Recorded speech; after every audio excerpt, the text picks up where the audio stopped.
নমস্কার বন্ধুরা, আজকের রেসিপি হচ্ছে লাউ চিংড়ি। তবে একটু অন্যরকমভাবে তৈরি করছি, একদম অভিনব পদ্ধতিতে। রেসিপি ভালো লাগলে লাইক শেয়ার করবেন। যারা নতুন দেখছেন আমার চ্যানেলকে অবশ্যই করে সাবস্ক্রাইব করে নেওয়ার অনুরোধ করছি। এখানে আমি একটা কচি লাউ নিয়েছি। লাউয়ের বিশেষত্ব একটা বলে দিই, লাউ সবসময় দেখে নেবেন এই সবুজ রঙের গায়ে ছিটছিট দেওয়া লাউগুলো খুব স্বাদ হয় খেতে। একদম যেগুলো হালকা সবুজ রং তার থেকে কিন্তু এই লাউগুলো স্বাদটা বেশ ভালো হয়। আমার সাথে একমত কিনা অবশ্যই আপনারা একটু জানাবেন। লাউ চিংড়ি করার জন্য লাউটাকে কিন্তু আমি ডুমো ডুমো করে কেটে নিচ্ছি। জেনারেলি লাউটাকে কাটা হয় ঝিরিঝিরি করে, লাউ চিংড়ির ঘন্ট যখন রান্না করা হয়। তো আজকে আমি কাটিংটাকে একটু অন্যরকম করব। দেখুন, একদম চৌকো চৌকো করে ছোটো ছোটো ডুমো ডুমো করে কেটে নিয়েছি লাউগুলোকে।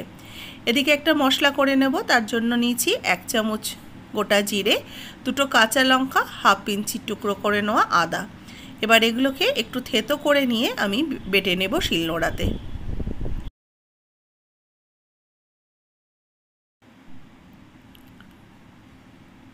একদম মিহি করে ভালো করে এটাকে পেস্ট করে নিয়েছি। মশলাটা তৈরি করা হয়ে গেছে, আদা, কাঁচা লঙ্কা, জিরের বাটা। এবার কড়াইতে দিয়ে দিচ্ছি সর্ষের তেল। তেল ভালো করে গরম করে নেব।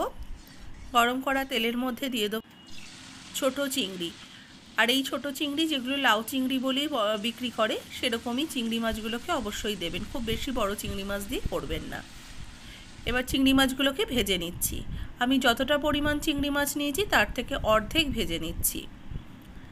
এবার ভালো করে এটাকে একটু উল্টে পাল্টে হালকা বাদামি রং হয়ে আসা পর্যন্ত ভেজে নিয়ে এগুলোকে তুলে রেখে দেব।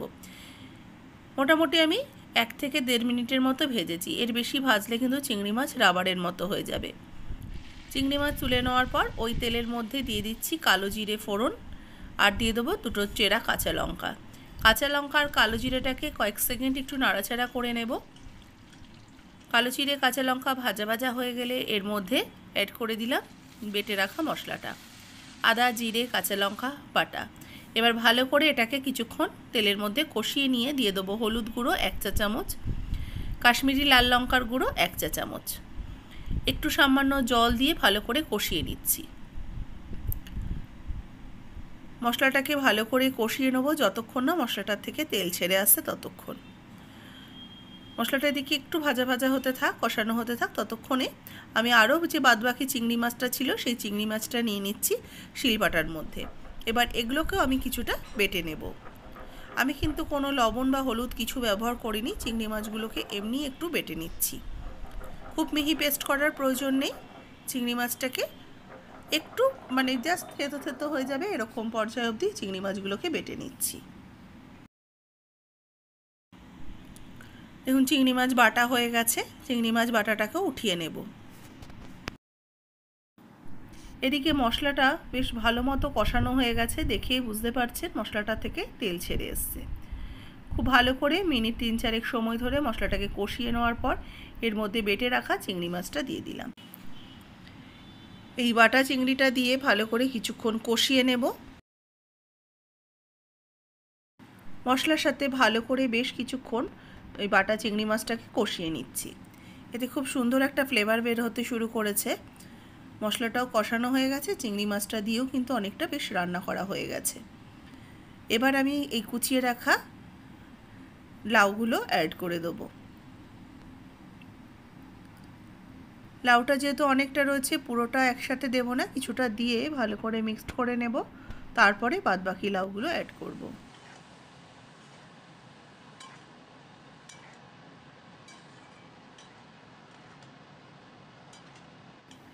ভালো করে লাউটাকে মশলার সাথে মিশিয়ে নিয়েছি। এবার বাদবাকি লাউগুলো অ্যাড করে দিচ্ছি। এইভাবে করলে কিন্তু একসাথে অনেক সময় নাড়ানো যায় না, হাফ হাফ করে দিলে সুন্দরভাবে মিক্সড করা যায়। এবার ভালো করে মশলার সাথে লাউটাকে মিশিয়ে নিয়ে এবার ঢাকা চাপা দিয়ে হতে দেব।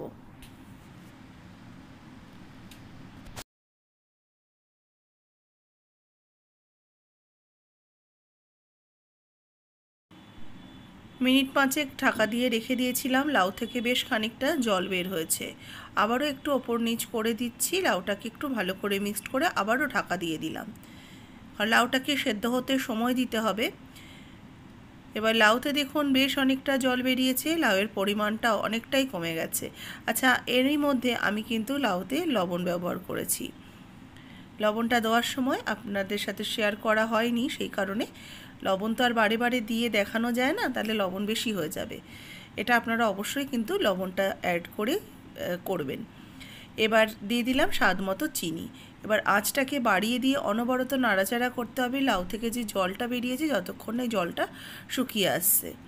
এবার যে বাদবাকি চিংড়ি মাছগুলো ভেজে রেখেছিলাম সেই চিংড়ি মাছগুলো অ্যাড করে দিলাম। এবার কিছুটা চিংড়ি মুখে পড়বে, তাহলে কিন্তু খেতে ভালো লাগে, তার জন্য কিছুটা চিংড়ি আমি এরকম গোটা দিলাম আর কিছুটা বেটে দিলাম। এবার ভালো করে চিংড়ি মাছগুলোকে দিয়ে এটাকে কষিয়ে নিয়ে নাড়াচাড়া করে নিয়ে দিয়ে দেবো বেশ খানিকটা ধনেপাতা কোচানো। ধনেপাতা কোচানোটা দিয়ে লাউটাকে আবারও কিছুক্ষণ মিশিয়ে নিচ্ছি। দেখুন লাউ চিংড়ি একদম রেডি হয়ে গেছে।